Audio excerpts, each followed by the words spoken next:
ശബരിമല ശ്രീ അയ്യപ്പൻ ഭാഗം 4. എല്ലാവർക്കും നമസ്കാരം. ഭൂതനാഥൻ രാജാവിന് വേണ്ട ഉപദേശങ്ങൾ കൊടുത്ത ശേഷം അപ്രത്യക്ഷമായി. ഈ അവസരത്തിൽ അഗസ്ത്യമുനി അവിടെ എത്തി. ഭൂതനാഥന്റെ കൽപ്പനയനുസരിച്ച് അങ്ങേക്ക് കർമ്മകാണ്ഡം ഉപദേശിപ്പാനായാണ് ഞാൻ വന്നിട്ടുള്ളത് എന്ന് മുനി പറഞ്ഞു.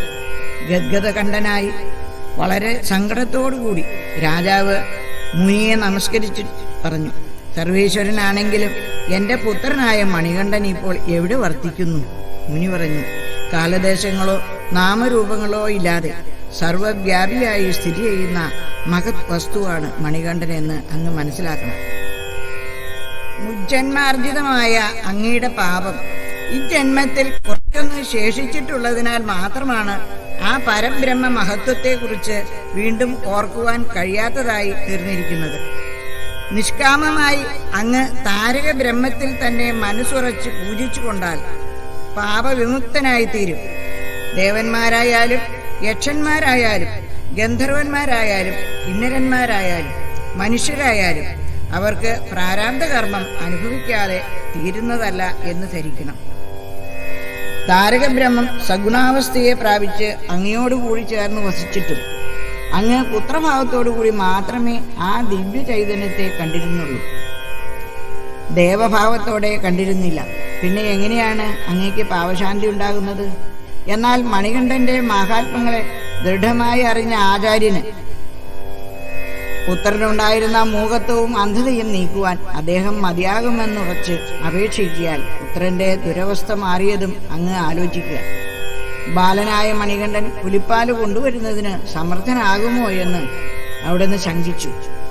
അങ്ങേക്കും ആചാര്യനും തമ്മിലുള്ള വിശ്വാസത്തിന് വന്ന ഭേദം ഇത് മാത്രമാണ്. ആകയാൽ ദൃഢവിശ്വാസത്തോടുകൂടി ഭഗവത് ഭജനം നടത്തി ജന്മദുഃഖങ്ങൾ തീർത്ത് ഭഗവത് സായുജ്യം ലഭിക്കുവാൻ അങ്ങ് പ്രയത്നിക്കണം. അഗസ്ത്യ മഹർഷി പിന്നീട് പമ്പാ മഹാത്മ്യത്തെ കുറിച്ച് പറഞ്ഞു. പണ്ട് ശ്രീ പരശുരാമൻ സർവശ്രേഷ്ഠങ്ങളായ പുണ്യതീർത്ഥങ്ങളെല്ലാം ഏകോപിപ്പിച്ച് കേരളത്തിൽ അണയിക്കുന്നതിലേക്ക് ശ്രീ പരമേശ്വരനെ തപസ് ചെയ്തു. സ്വീകൃതാനുഗ്രഹമായി ഭൂമിയിലേക്കുള്ള സകല തീർത്ഥങ്ങളെയും കൊണ്ടുവന്ന് സൃഷ്ടിച്ചതാണ് പമ്പാനദി. പാപങ്ങളെ നശിപ്പിച്ച് പാലനം ചെയ്യുന്നതാകിയാൽ പമ്പ എന്ന നാമമുണ്ടായി. പാലനം, പാനം ഇതുകളിൽ ധാതു പ എന്ന് തന്നെ വരുന്നു. ഇക്കാരണത്താൽ പാപവിനാശിനിയായ പമ്പയ്ക്ക് പ്രസ്തുത നാമം അന്വർത്ഥം തന്നെയാണ്. താരക ബ്രഹ്മ പ്രതിഷ്ഠയ്ക്ക് ഇനി താമസം വിനാ ക്ഷേത്രം നിർമ്മിക്കണമെന്നും പ്രതിഷ്ഠയ്ക്ക് ശാലപുരാധിപനായ ആചാര്യൻ മതിയെന്നും മഞ്ചാമ്പയ്ക്കും വാപരനും പ്രത്യേകം ക്ഷേത്രം നിർമ്മിക്കണമെന്നും വാപരനും മഹിഷീ മാരികവനത്തിൽ ക്ഷേത്രം മുൻകൂട്ടി ഉണ്ടാക്കി പ്രതിഷ്ഠിക്കണമെന്നും പ്രതിഷ്ഠാസമയം ഞാൻ അവിടെ എത്തിക്കൊള്ളാമെന്നും പറഞ്ഞിട്ട് രാജാവിന് ലഘു പൂജാവിധികൾ ഉപദേശിച്ചിട്ട് അഗസ്ത്യ മഹർഷി അവിടെ നിന്നും അന്തർധാനം ചെയ്തു. മംഗളകരമായ കാര്യങ്ങൾ ഓർത്തുകൊണ്ട് രാജാവ് കിടന്നുറങ്ങി. പ്രഭാതത്തിൽ താരക ബ്രഹ്മ പൂജ നടത്തിയ ശേഷം രാജാവ് ക്ഷേത്ര നിർമ്മാണ യാത്രയ്ക്ക് സന്നാഹങ്ങൾ കൂട്ടി. വിപ്രസമൂഹത്തോടും ശില്പവർഗത്തോടും സേനകൾ, മന്ത്രിയും മുതലായവരോടും കൂടി ആചാര്യനും ഒരുമിച്ച് ധർമ്മശാസ്താവിനെ സ്മരിച്ചുകൊണ്ട് രാജാവ് ശുഭമുഹൂർത്തത്തിൽ പുറപ്പെട്ടു. ദേവകൾ അനുഗ്രഹിച്ച് പുഷ്പവർഷം ചൊരിഞ്ഞു. അങ്ങനെ പരിവാര സമേതം രാജാവ് എരുമേലിയിലെത്തി. ധർമ്മശാസ്താവിന്റെ ആജ്ഞയനുസരിച്ച് ഗോഷ്ഠവാസിയായി അവിടെ സ്ഥിതി ചെയ്യുന്ന വാപരനെ ക്ഷേത്രം നിർമ്മിച്ച് യഥാവിധി പ്രതിഷ്ഠിച്ചു. അനന്തരം അഴുതാ നദി കടന്ന് ഭയങ്കര ആരണ്യത്തിൽ കൂടി ആനന്ദമത്തനായി സഞ്ചരിച്ച് പമ്പയിലെത്തി.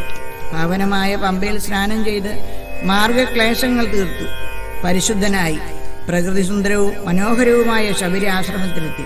ആ പ്രദേശത്തിന്റെ രമണീയത കണ്ട് അവർ അത്യന്തം സന്തുഷ്ടരായി. ലോകം മുഴുവൻ പൂനിലാവിൽ കുളിച്ചുകൊണ്ടു നിന്നു. രാജാവും പരിവാരങ്ങളും സന്ധ്യാവന്ദനം നടത്തി.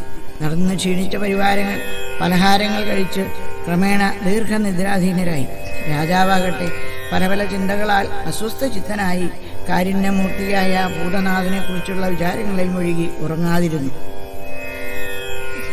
ഈ സന്ദർഭത്തിൽ ശ്രേഷ്ഠ പുരുഷനായ ഒരാൾ വന്ന് രാജാവിനോട് പറഞ്ഞു, ഞാൻ സ്വർണാലയത്തിൽ ഇരുന്നരുളുന്ന ഭൂതനാഥ സ്വാമിയുടെ കൽപ്പനയനുസരിച്ച് ഭഗവത് സന്നിധിയിലേക്ക് അങ്ങയെ കൂട്ടിക്കൊണ്ടുപോകാൻ വന്നതാണ്. ഞാൻ അദ്ദേഹത്തിൻ്റെ ആജ്ഞാകരനായ വാപരനാകുന്നു. അതുകൊണ്ട് നമുക്ക് ഉടനെ പുറപ്പെടാം. മറ്റുള്ളവർ ഉണരുന്നതിന് മുൻപ് ദേവനെ കണ്ട് മടങ്ങുകയും ചെയ്യാം. രാജാവിനെ വാപരൻ വളരെ വേഗത്തിൽ കൂട്ടിക്കൊണ്ടുപോയി.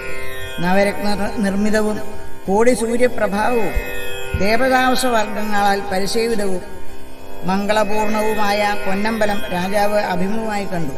വേദശാസ്ത്രങ്ങൾ മൂർത്തികളായി നിൽക്കുന്നു എന്ന് തന്നെയുമല്ല, കൽമഷഹീനരായി നിൽക്കുന്ന അനേകം ബ്രഹ്മചാരികൾ അവിടെ കാണപ്പെട്ടു. സത്യധർമ്മങ്ങൾ ദ്വാരപാലകന്മാരായി സ്ഥിതി ചെയ്യുന്നുണ്ട്. നവരത്നനിർമ്മിതമായ അസംഖ്യം കോട്ടകൾ നാലുപുറവും വലയം ചെയ്തിരിക്കുന്നു. അതിൽ പൂർവ്വഭാഗത്ത് കൂടി ചെന്നാൽ ധർമ്മശാസ്താവിനെ കണ്ട് വന്ദിക്കുവാൻ കഴിയും.